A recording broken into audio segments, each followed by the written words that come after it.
قررت أجرب أبو عوف.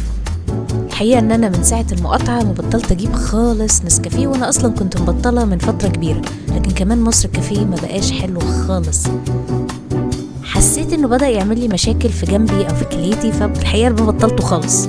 قلت أجرب أبو عوف. الحقيقة إن هو ما خذلنيش على الإطلاق.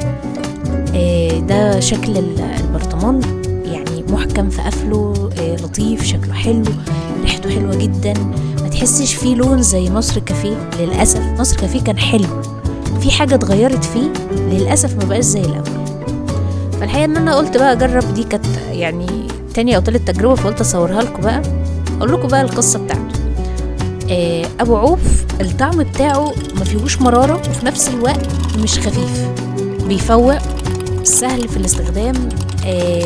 ولما جربت الجولد والعادي اكتشفت ان هما مش فارقين كتير عن بعض، بل ان الجولد اللي هو اغلى من العادي طعمه مش زي العادي. يعني العادي احلى من الجولد وارخص من الجولد. فلو هتشتروا ابو عوف وتجربوا نسكافيه بتاعه، هاتوا نسكافيه العادي خالص مش الجولد. تمام.